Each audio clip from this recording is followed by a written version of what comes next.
Ini adalah beberapa tips untuk menemani anak belajar di rumah. Semangat ya guys, semoga sukses selalu. Assalamualaikum warahmatullahi wabarakatuh.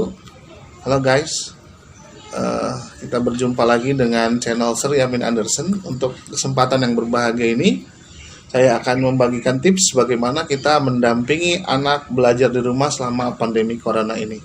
Ini hal terpenting karena memang anak adalah aset kita, anak adalah kebanggaan kita, masa depan kita, karena anak yang akan menjadi generasi penerus perjuangan agama dan bangsa. Oke, kita ciptakan anak-anak yang hebat, anak-anak yang pandai dan berkualitas. Nah, bagaimana mendampingi anak selama pandemi corona, selama anak-anak belajar di rumah? Oke, sudah hampir 3 bulan anak-anak belajar di rumah, terhitung dari bulan kemarin Maret, April, Mei, sudah hampir 3 bulan. Nah, langsung saja ya guys. Yang pertama, kita harus tahu dulu informasinya.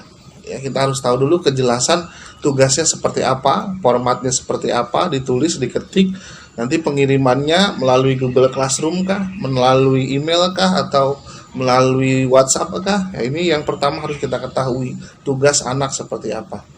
Ya, karena ketika guru memberikan tugas, maka saya yakin pasti tugas itu ada jawabannya dan ada penyelesaiannya. Bagaimana tugas ini dikumpulkan, kita pun sebagai pendamping harus tahu. Sebagai orang tua, kita mendampingi anak kita, kita harus tahu.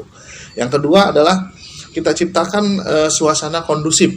Ya, walaupun di rumah kita buat suasana, kita formulasikan sedemikian sehingga situasi di rumah ini untuk belajar kita buat kondusif. TV matikan, alat komunikasi kita silent dulu dan lain sebagainya. Kita ciptakan bagaimana suasana belajar sekondusif mungkin. Yang ketiga, kita membuat jadwal. Jadi belajar harus terjadwal. Kalau misalnya TVRI misalnya memberikan jadwal untuk anak SD jam sekian, SMP jam sekian, SMK jam sekian, kita lihat dulu jadwalnya, maka kita jadwalkan. Ya, jadi kalau tanpa jadwal nanti tidak akan ada yang mengingatkan kita. Kalau sudah terjadwal jam 4 jadwalnya belajar sampai setengah 6, oh berarti jam 4 sampai setengah 6 anak harus belajar. Atau misalnya setelah maghrib sampai menunggu isya anak-anak mengaji, oh berarti kita dampingi anak-anak mengaji. Seperti itu.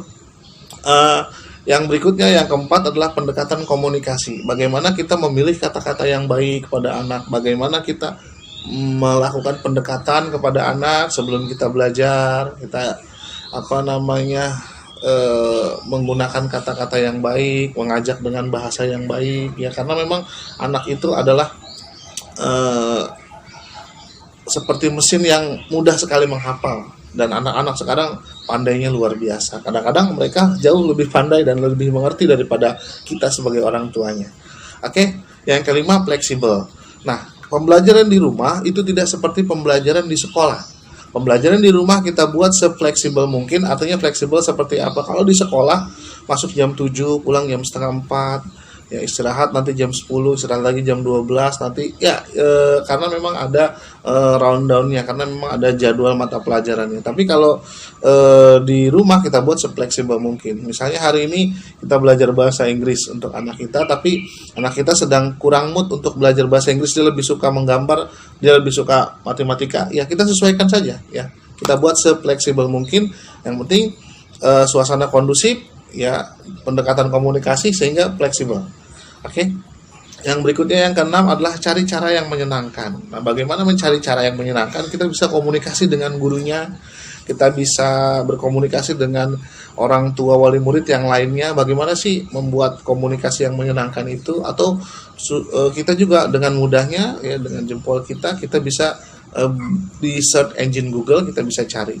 Nah, yang paling utama yang menjadi keyword buat saya, bagaimana kita mendampingi anak, adalah sabar. Bagaimana seorang guru itu mengajarkan 40 orang setiap kelas, ya, dengan 40 kepala, artinya dengan 40 karakter yang berbeda-beda, tapi bertahun-tahun mereka bisa. Tentu keywordnya adalah sabar. Ya, ketika kita mengajarkan di rumah, yang paling banyak anak kita 4, 5, ada yang 3 dan hanya 1, tapi kenapa terjadi kesalahpahaman antara kita dan anak? Karena kita kurang sabar. Oleh karena itu, untuk suksesnya pembelajaran di rumah, ya intinya adalah sabar. Oke guys, itulah tips bagaimana kita mendampingi anak ketika belajar di rumah selama pandemi corona ini. Semoga anak-anak kita semua menjadi anak-anak yang cerdas, menjadi anak-anak yang sehat dan kuat, menjadi generasi penerus perjuangan agama dan bangsa. Sampai jumpa di lain kesempatan. Jangan lupa subscribe dan like channelnya agar berkembang bersama-sama. Terima kasih sudah memperhatikan. Assalamualaikum warahmatullahi wabarakatuh.